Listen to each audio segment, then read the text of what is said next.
Hello, this is DK. Welcome to the Wheelprint Podcast, created to uncover the inside game of adaptive athletes, their untold stories of what drives them and what makes them tick. So be prepared to be amazed as we discover the trials and the triumphs of the human spirit. Enjoy this episode.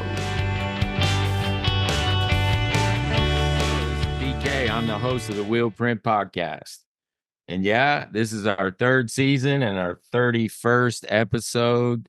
And I have to say that today's guest is one that I've been so honored and looking forward to. There are those who want it to happen, and then there are those who make it happen. And trust me, this man has made it happen wherever he has gone. Our guest, Sir Philip Craven, has been the most influential person in wheelchair basketball globally from the time he took leadership roles. There is no one, mind you, no one who has pushed the needle for Paralympic basketball and Paralympic sport like this guest. Sir Ludwig Gutmann and Tim Nugent are historical icons, and Sir Philip Craven is in this kind of company as an icon of the Paralympic Games and movement. And here is why. I will read these because it's fairly lengthy. Welcome, Sir Philip Craven. Is that me on camera now? Yes, sir. Okay. There we go. The myth, the legend. So let me just go through a few. Now, these are snippets, mind you. And as I told Philip ahead of time, we could do a podcast on any one of these. But first of all, Phil Craven played in 5 Paralympic Games with Great Britain basketball. He won a world championship in his very first World Championship in 1973, and then followed it up with a bronze medal in 75. At Philip's classification, he is one of the best type in the sport as a 1.5, and was known for a post-up move that he could put over bigs. And we will discuss classification when we get into the body of the podcast. He has a gold medal wife named Jocelyn, 2 gold medal children, Gael and Jan, and he has 4 grandchildren that he and I can totally relate to. That's what balances our life today. In sport administration is where Sir Philip really made his wheel print.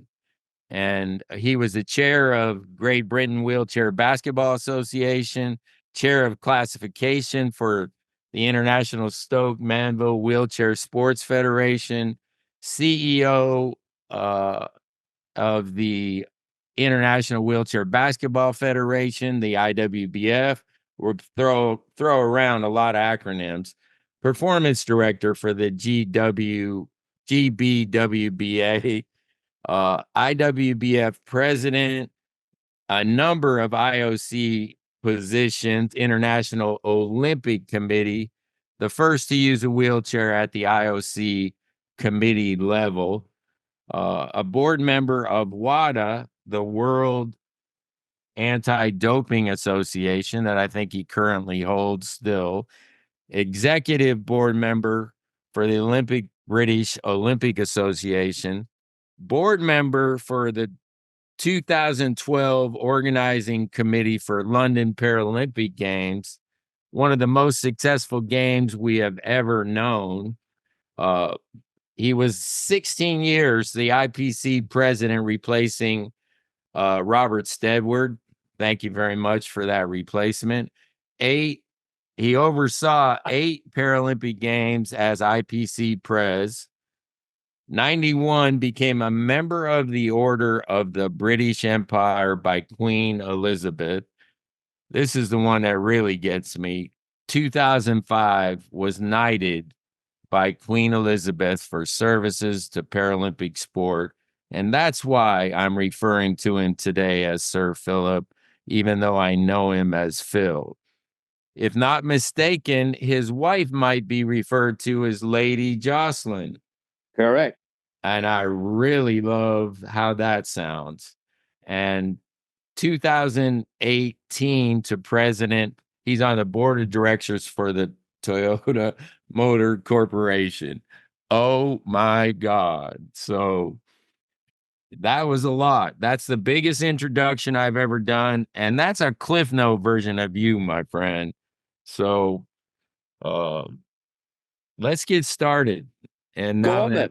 that I've made you possibly squirm with all those accolades and positions, but I want to give the delinquents the first shot on the agenda. You know, our your friends, my friends that are restoring history to our sport. You were their first inductee to the Great Britain Hall of Fame. And I'm asked by them if you've ever throtched a shot. What the hell does that mean, you American? It doesn't mean a thing to me. You need to give it some context, but from Johnny Pollock himself, he asked me to ask you because you trained him as a youth Yeah. if you've ever throtched a shot. I take it that's a British word. I've never heard of it.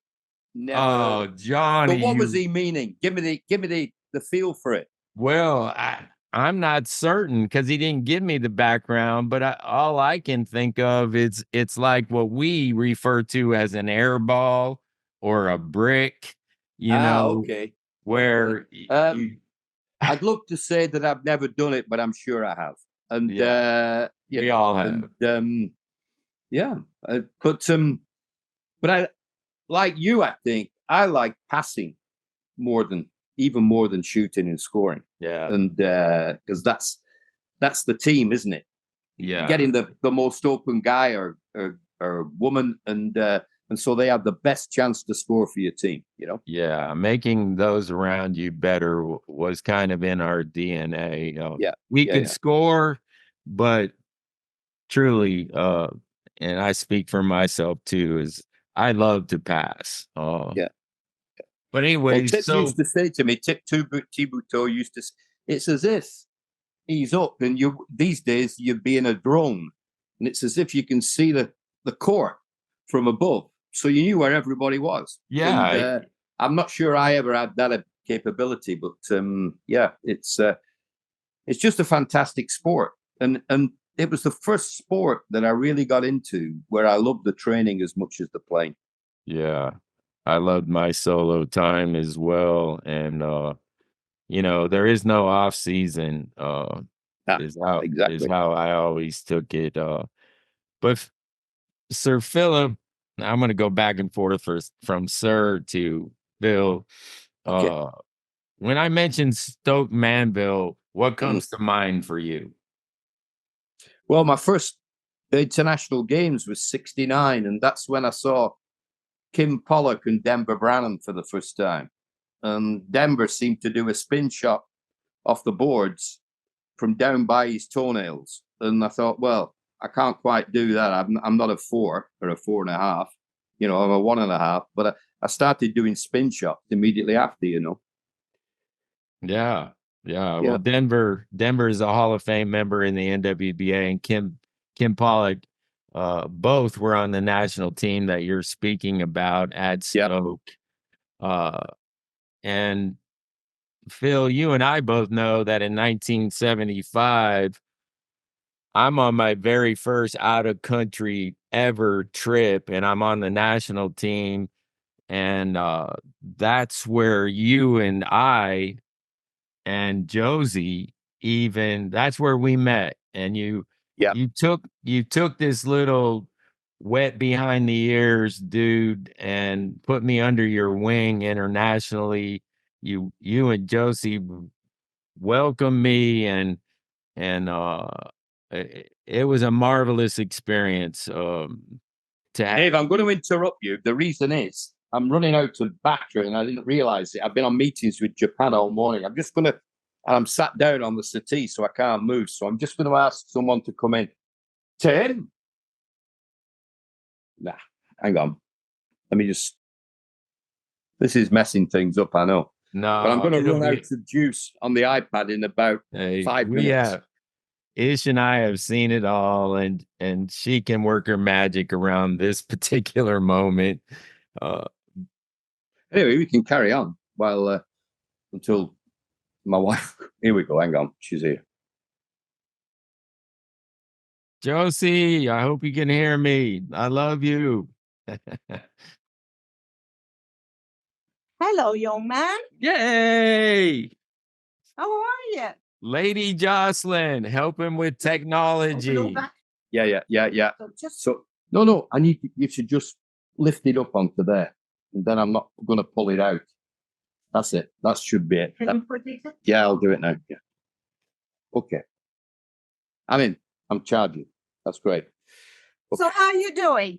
Oh, I'm doing great. We're just talking about when we first met, and then we were losing power nearly. So you got the urgent call to save help. the day. Yeah. As usual. 75 when we first met Dave at Stoke Mandeville and went out to the pub. I remember, and you were fine getting up a curve. Dave Efferson had never done it, you know. Ah, yeah. Well, you guys introduced me to my first British ale, you know. And it's a proud moment of memory with the two of you, you know, without question. So anyway, Josie, I never expected to see you on camera, so I'm really grateful. I think we might keep this part of our recording, you know, Lady Jocelyn. Well, all right, we're going to get back after it, Josie, but thank you for gracing us with your presence. Yeah. All the love. All the love. Bye. There we go.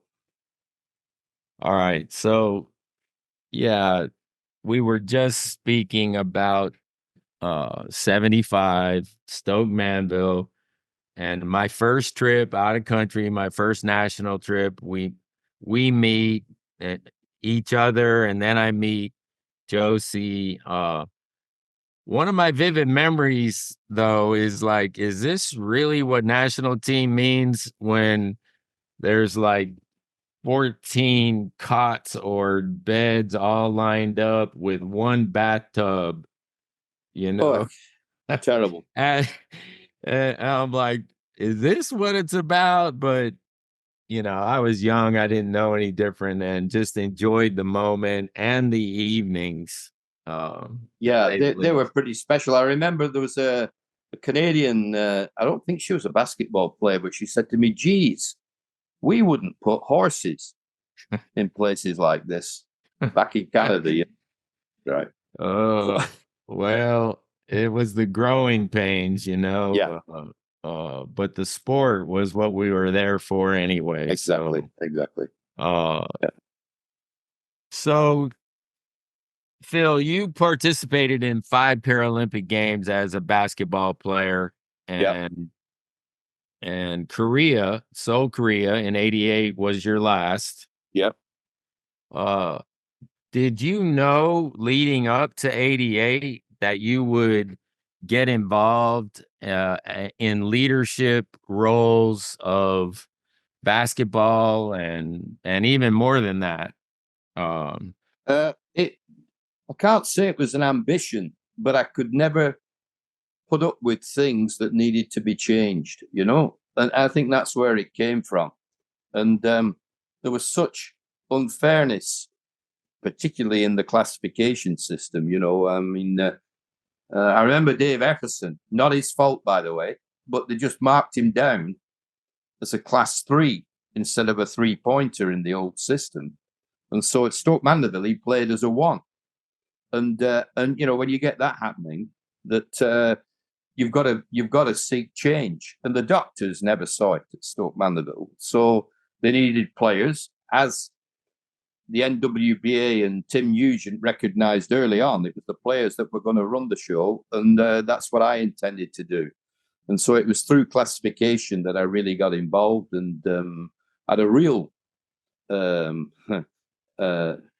most vocal breakfast with Stan Labanowicz in 80, did it be in 82 in Sweden at the European Championships. And we fell out at that breakfast.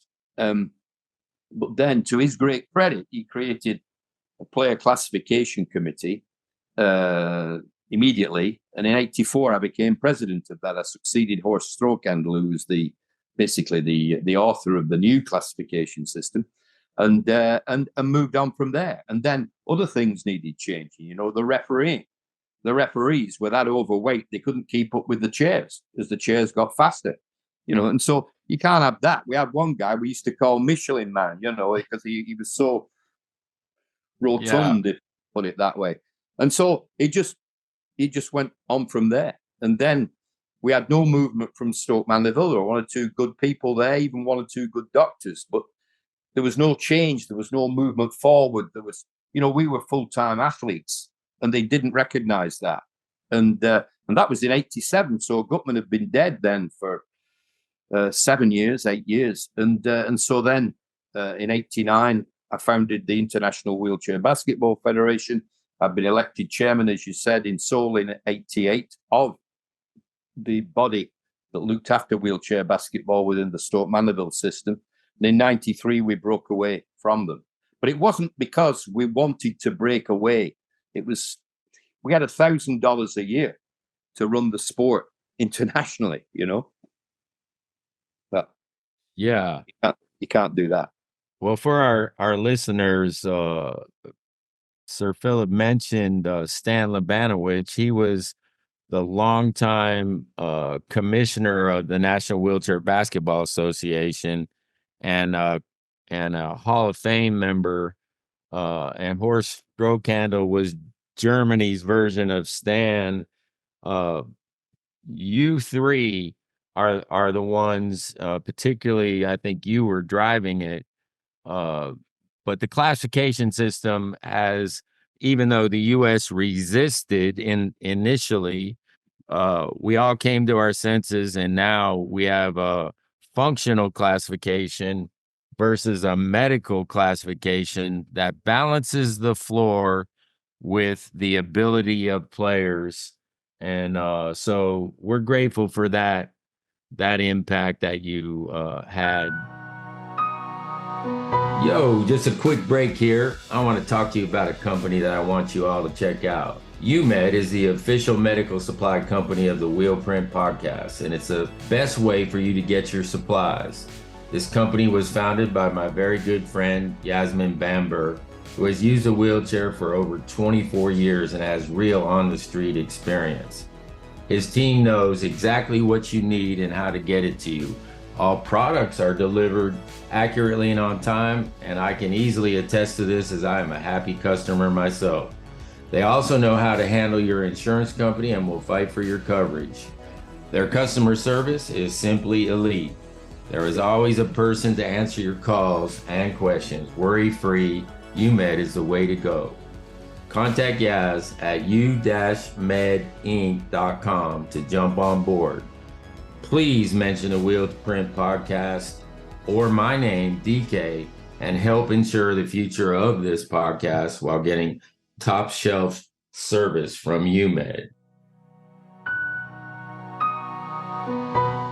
So moving right along, we touched on classification, and that's such an important part of our game.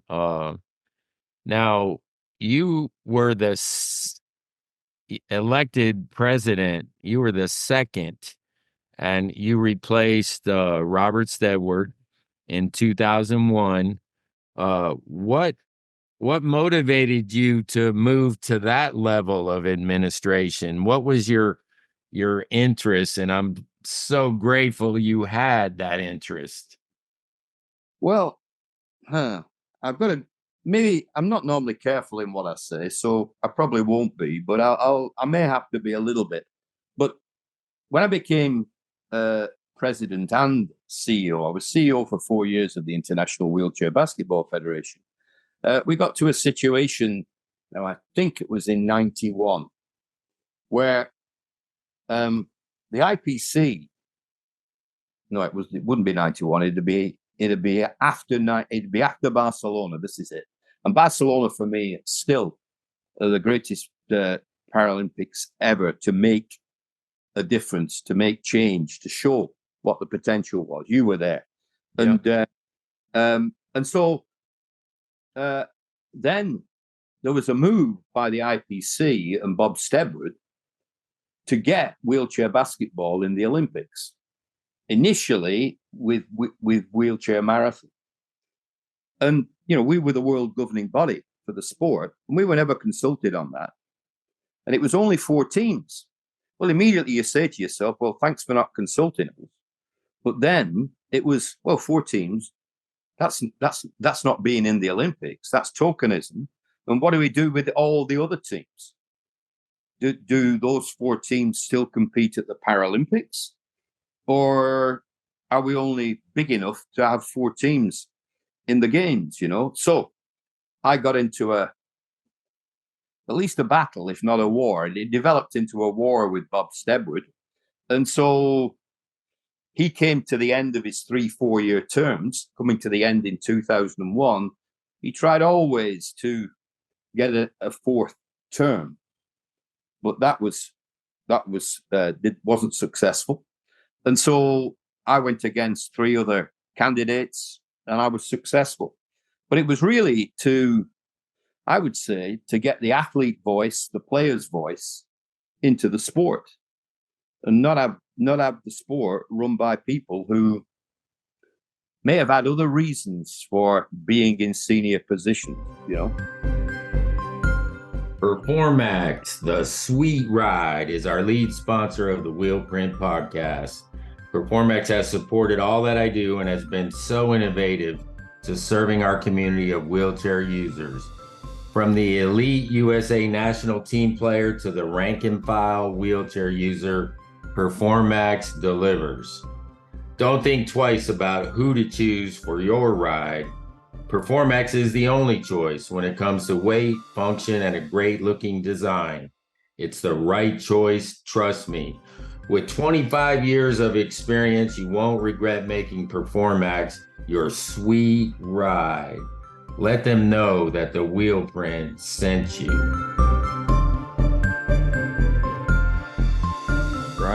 Right. I'm not saying that about Bob Stedwood. Bob Stedwood was Bob Stedwood, but I think we needed a far more athlete approach, put it that way. Well, right. And I have my own feelings and my own experience, and recollect of that wasn't the first time that you were not consulted about decisions and or possible moves and positions. But here we are today, man, and you have you have been the one that has moved the needle. And can you tell me, first of all, we speak of the order of the British Empire, and then we speak of your being knighted as well. Talk to us about those 2 statuses that you have received for your service to the Paralympics. I can't believe, for my limited knowledge of what it is to become a knight in Great Britain, but tell us from your vantage, because you're there. Well, so I got the MBE, which is, there are 3 levels of Order of the British Empire, and then you can have a knighthood connected to that. And the lowest one is member of the order. The next one is not officer. That's the French one I've got. Hang on. you only think of the joke that is said about people who get an OBE. I'll think of it. Anyway, let's say it's Officer of the Order of the British Empire. And then you've got Commander, CBE. And then you've got the knighthood above that. So I was on the day, we're at Buckingham Palace. We're in the ballroom because that was the only place, as well as the private rooms at Buckingham Palace, that the Queen wouldn't open to the public when half of Windsor Castle burnt down. So they had to raise some money to pay for all the reparations there. And so we're there. And so I'm about 90th to receive my award in line, you know. And for the last 30, you see the Queen, because you're in a sort of a side area. And there were all sorts of people there getting these awards. And then I've got a footman behind, because that was the regulation. And so the footman said, I've got to be here with you. You know, I said, that's fine. You can walk behind me, but do not touch my chair. And so it becomes my turn. Out I go into the front of the ballroom. The Queen's on a dais. And then I turn left, and there she is. And she puts the award on my breast. And then she says, oh, yeah, she said, you play wheelchair basketball, don't you? She said, but don't you get your hands caught between the wheels? I said, well, if you do, you soon learn to take them out of the way. And she cracked a little smile. My wife says it was a laugh, because she'd been quite serious throughout the others that I was able to see, you know. And so at least I got the Queen smiling there. And so then we go on to, so that's 91. But I got the knighthood in 2005. And in 2004, my dad died in December. And he'd said to me, he said, when are you getting your knighthood? I said, come on, Dad. I said, they don't give knighthoods to people who are only like in their early 50s. And then my dad passed away. And then shortly after he passed away, literally a couple of months, I got the letter from Tony Blair was the Prime Minister at that time. Wow. And it says something like, if it pleases Her Majesty. So he's writing to me to tell me about it. But the way you read the letter, it's as if, well, it still has to go in front of Her Majesty. And she may say no, you see.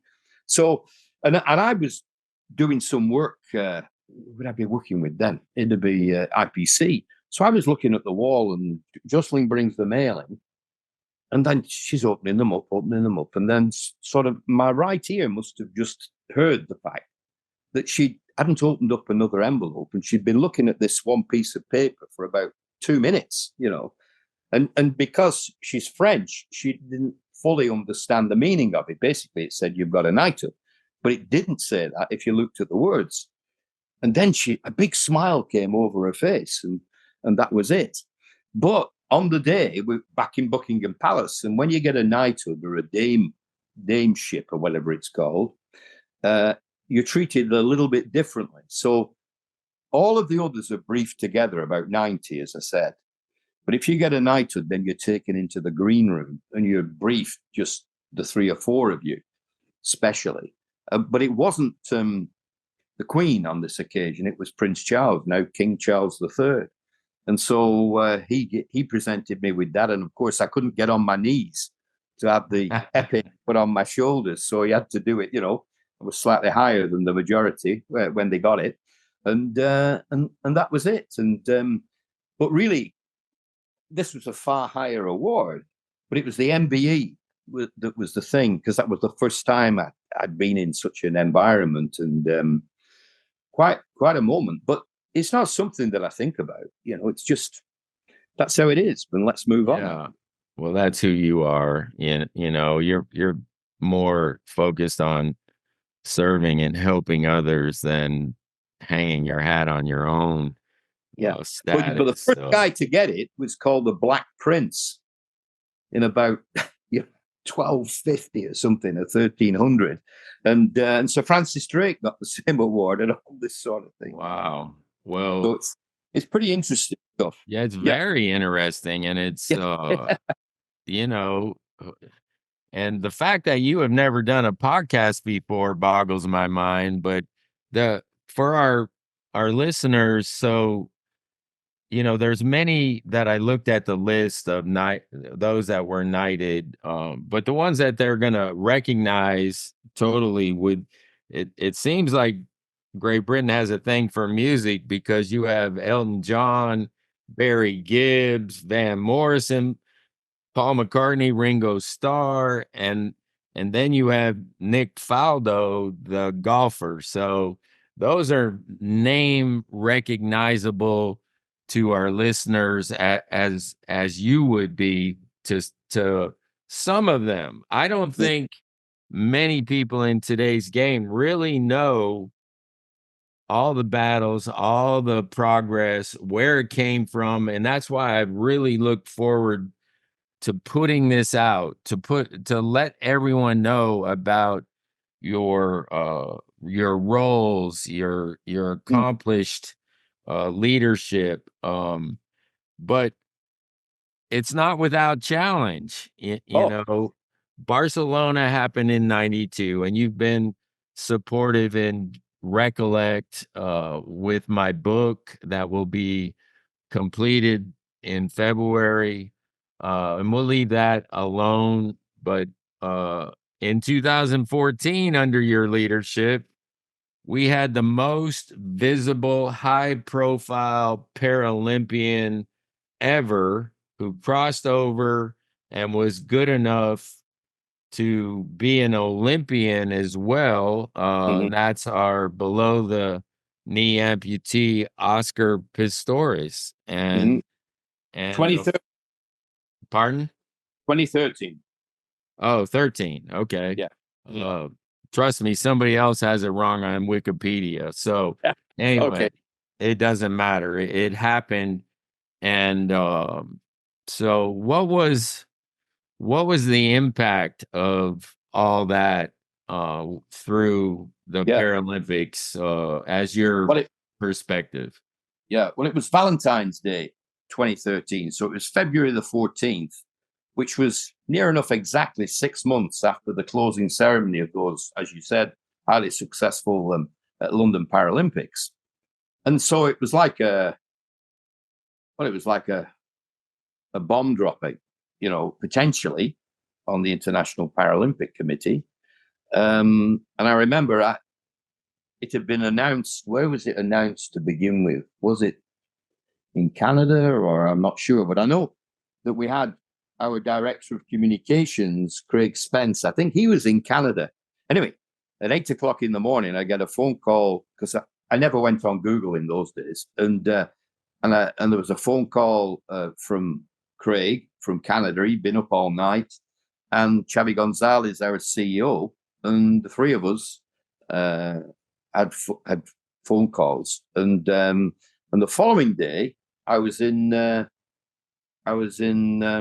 Spain at winter sports and at the World Skiing Championships, I think, and then I gave interviews all morning, radio, TV, and I was advised by a member of our board not to say too much, to stay away, and and just see how this develops. And I said, our CEO said, and our director of communications said, that's not the way we can do this. We've got to go out there and put forward our story before the media make up their own stories. And that's what we did. We told obviously the truth, great, how do I say it? Great. We were greatly saddened for the family of Reva Steenkamp. I think that's how you pronounce it. Sorry if it's wrong. And, that she'd been killed, and really can't say we distanced ourselves from Oscar, but we distanced ourselves from what had happened here from parasport. And then we put out a written communication. And I remember, because he had sponsorship with so many major companies. And so I remember the Irish Paralympic Committee, who'd had an incredibly successful Paralympics in London. They phoned me up and said, we've got a real problem here, because they had two major sponsors just ready to sign. And those two companies hadn't pulled out, but they said, just for the time being, the deal's off, and we'll have to see how things develop. Anyway, after they'd received our communication, I don't know if it was a letter or a press release or whatever, both of those came back to the table and signed, because they realized that, this wasn't a Paralympic thing. This was an act by an individual who happened to be, a world-renowned Paralympic athlete. And things settled down from the International Paralympic Committee point of view. And I can't say that I had too many interviews after that first rush of interviews, a couple of days after. But you've got to deal with these things. You've got to go out there and address the situation and be honest and truthful. And that's what we did. And I think that's how the Paralympic movement was not tarnished by that event. Yeah. And as you said, no matter, things do in time settle down. And not always, though. But yeah, because by 2016, unless it was 15 and Wikipedia is off again. No. You had to deal with Russia and their doping violations. And oh my God, you put this is how I know you. You're not going to mince words, which you said you have to sometimes be careful, but you put the blame on the Russian government, and in your own words, that Russia catastrophically failed its para athletes, adding their medals over morals mentality disgusts me. And in suing, there was some words from Putin. So you've had to deal with situations. So why don't you talk to us about that one? Well, that wasn't one thing. That was two things on the same day. So the interim report that came out from WADA and from his name's escaping me now, but he was the Canadian professor, who his name will come back to me soon, who'd written this report, and there were Paralympic athletes included in the report on doping in Sochi. We didn't have all the detail by that time, but we got that. That announcement was on July the 18th, from memory, 2016. And that happened overnight again. But by the morning of that day, there was a phone call between the organizing committee in Rio for the games that were coming within 6-7 weeks after that. It's the Paralympics. The Olympics were before that. Saying very briefly, sorry, we've run out of money. It's all been spent on the Olympics with no money left for the Paralympics. So we had both of those situations to deal with. And so I got to work more on the doping issue initially than I did on the other. And Xavi Gonzalez, our CEO, got to work on both of them. And we had to deal with it. And again, we had what really, if I can take the lack of money, then I was going out to Rio within a week of that announcement. And so I spent the whole of the Olympics dealing with that situation. And at the time, the president of Brazil was impeached. You know that word in the US. Oh yeah. And so there wasn't a prime minister. In fact, I don't think there is a prime minister. There's a senior minister in Brazil. So I had to go with Andrew Parsons, our vice president at the time, to Brasilia and meet with this man.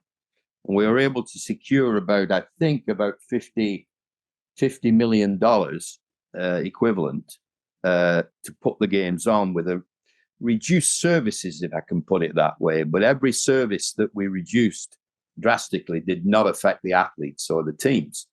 And then coming back to the doping issue, of course, we'd had, I have to say, successful games in Sochi in 2014, the Winter Games. But of course, we knew none of this. And as more and more information came out as how the FSB, the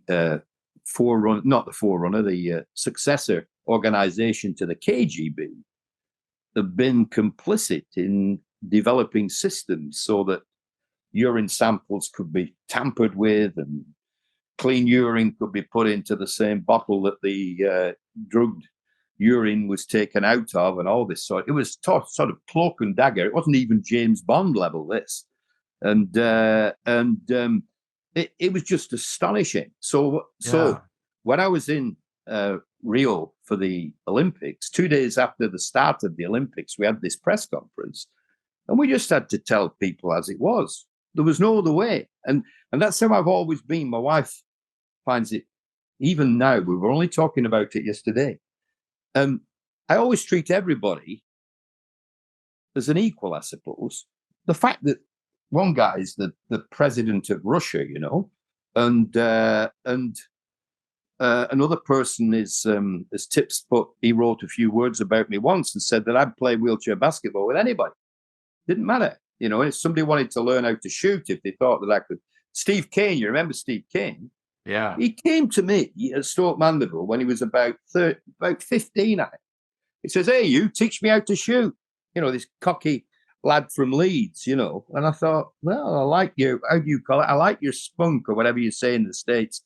And then we went out on the court, and I gave him the, you know, a few tips.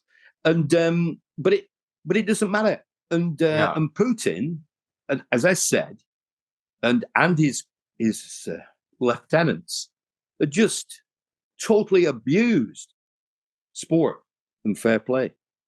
Oh, we can't have that. If we have that, it's the end of the world for me. Well, right, and we didn't say it out loud, but you ended up banning the Russians from those games, correct? Yeah, but and the that's Olympics what Putin was so upset about. That he didn't get his way, regardless of their behavior with doping violations. But I'm a Paralympian over a long period of time that is really grateful you took a hard line.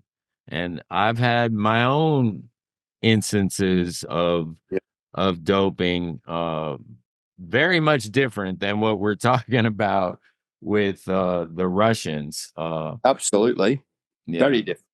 But man, I want to but I don't even think it was a hard line. And you know, the great thing that supported me there, you know, I was the president, but every board member, so there were 12 of them, everyone supported the decision.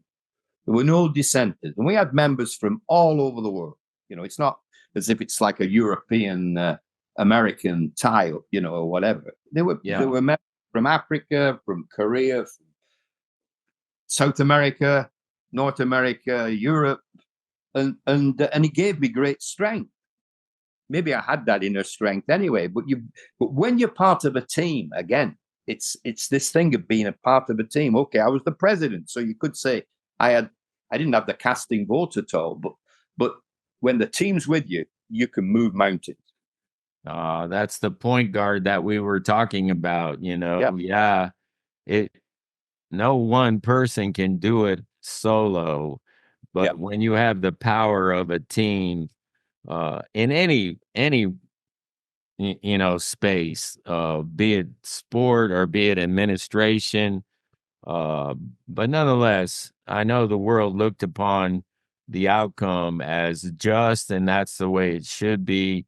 And it just happened to be under your leadership, my friend. And you know, Thomas Bach, the president of the Olympics, he wouldn't speak to me for the whole of the rest of the duration of the Olympics. You can't be afraid of how it is taken or perceived or or what the outcomes might be that you cannot control. And, and anybody that's in this line of work, you're going to lead with integrity, and that may make people uncomfortable. Maybe. So there you have it. Oh, Yep. All right. As we're getting toward the end of our hour, I wanted to read this because it's something that I really want to get across to listeners. And it goes like this, my friend. Mm-hmm. And thank you for your passion over time, Sir Philip. That anyway, the Paralympic Games are unrecognizable from when Sir Philip Craven took control in 2001. During his time in charge, the IPC has progressed from a small adaptive sports body. I use the word adaptive because I kind of know how you feel about disability, and we're going to talk about that, to one of the most highly respected sport organizations in the world. The Paralympics are now the third largest sporting event in the world, beaten only by the Olympics and the World Cup in terms of global ticket sales. With 38 more nations competing at Rio 2016 compared to Sydney, and TV audiences, this is where it gets really dramatic, swelling from 300 million to over 4.1 billion during the same time frame, it could be considered mission accomplished, my friend. How does that set with you that you were involved with your team, and this is not only your wheel print, but it is your wheel print on sport in general? Well, I think the Paralympics got put on a different footing, and it had its foundations greatly strengthened. And I think one of the reasons was, and you've already touched on it, and I don't need to go into it in great detail, but I hated that word, you know it, the D word, disabled. I've had some real rows with some Americans over that, not basketball players, by the way. And but I did. And so what I tried to do was to transform the International Paralympic Committee into an international sports organization, not a disability sports organization. And in doing that, then you speak a common language with all of sport out there in the world. Sport did not understand that D word at all. And it never tried to understand it. It was sort of, we'll do our little bit, but keep it on the side. And so over that period of time, I think that's what we were able to achieve. But I think the great success for me and personal pride was at Rio. We had Rio, no money, only 7 weeks before the games were due to take place. We turned that around. But what was the greatest for me? There was no backbiting by any of the national Paralympic committees or the sports. It was, we're all in this together and we're going to make this work. And that just shows, for me, how we were able to unite the movement over those, how many was it then, 15 years. And unite the movement from a movement that really had a lot of different members who were more in it for themselves. And that's what it proved to me, retrospectively looking back. And so, in one way, mission accomplished. But there's so much more to do, but that's now up to others, Yeah, understandable. But in the area of what has been accomplishment serves what needs to be done in the future, right? And any negative word that is a descriptor and that categorizes a population, there are numerous, and it's a form of abuse and discrimination associated. I'm sure people with developmental disabilities, when the R word is used, in a derogatory way. And still to this day, I hear it. So that's a battle because people have incorporated and have been ingrained with certain words. Yeah. And And that's always, well, they all started from people who maybe didn't have what some people call an impairment. So it was an observation by others. And if you exactly. look at the English, and I think the English word is worse than the French word handicapé, and Spanish, I think, is deficiente. And I'm sorry, I don't know the word in too many other languages. But disabled means does not function. That's all it means. If an engine's been disabled, it's conked Doesn't out. work. Yeah. So there's nothing left, Right. until you fix it. But you can't fix it because he's in a wheelchair or she's in a wheelchair or whatever. But one of the greatest, just to show how using non-descriptors that we touched on here, Donna Ritchie, she was the captain of the Australian women's wheelchair basketball team in Sydney in 2000. She came out with a statement. She said, Paralympians don't have the time to worry about what doesn't work. They just maximize what does. And for me, that's it.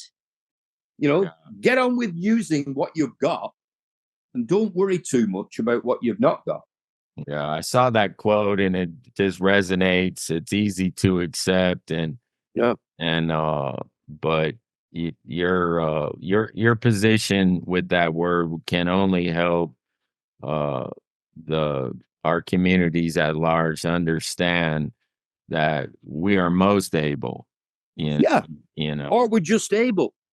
Yeah.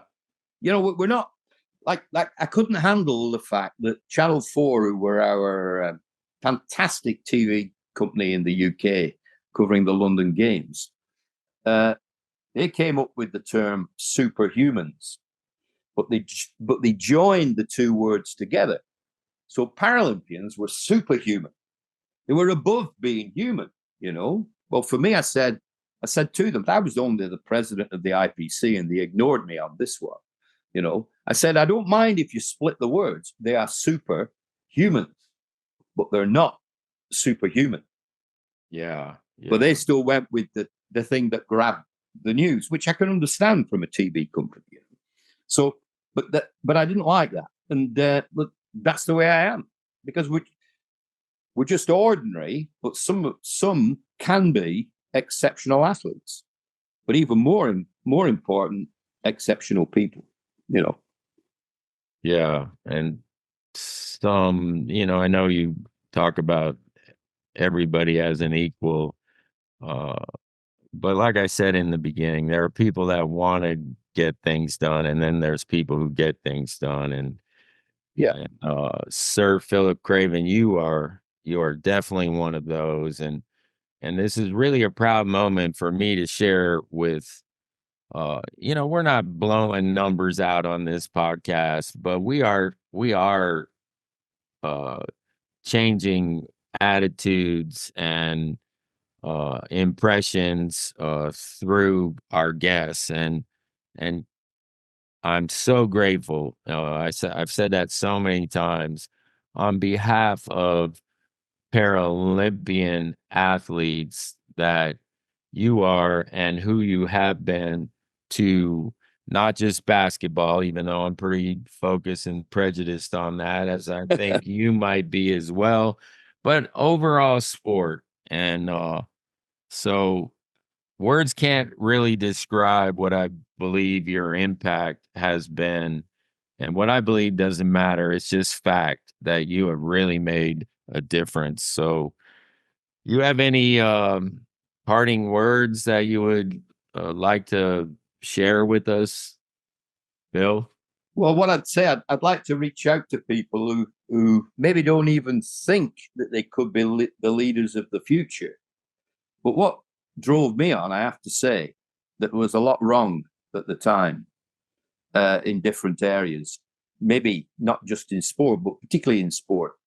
And so that's got to be changed, and it's got to be made better for the people who really count. Now, in sport, for me, it's the athletes, it's the coaches, it's the people who give up all of their time, the parents of the future athletes. They're giving up all this time because they love something. And then if we're not making things as good as they can be for people at all levels, it's not your Paralympic gold medalist that really counts. Anything like as much as everybody kicking off with sport. But I got involved because things weren't right. And I'm still trying to put things right. Not so much in sport now, but in other areas. And so just keep fighting. Have that fighting spirit to do the right thing. And sometimes you'll think, oh my God, I'm the only one here saying this. But go for it and do it. Unless somebody's got a gun to your head, and then maybe wait a couple of days and then say, but but apart from that, go for it. Well, my brother, this has been so good for my soul. And I'm going to close with such a great end and your final comments. But this is the DK Will Print. We thank you for listening today to one of our brightest, most impactful guests that we've had on in 3 years. So this is the close. So do the next right thing. And as Phil just said, and be a good human being. And for that, that's the end of this podcast. And we are on YouTube, Apple, and Spotify. You can check this out, this episode out, and we hope that you do. So, my brother, peace. And okay. Well, I've loved it. It's been great. I hope you enjoyed today's show on the Wheelprint Podcast as much as I did. I invite you to check out our other episodes on Apple Podcasts, Spotify, or on our YouTube channel. Thank you to our lead sponsor, Performax Wheelchairs, the Sweet Ride. They are the leaders of wheelchair design worldwide. And to our new sponsor, UMed. Special thanks to Ish Tanyeri of Dromos, our lead producer of this show.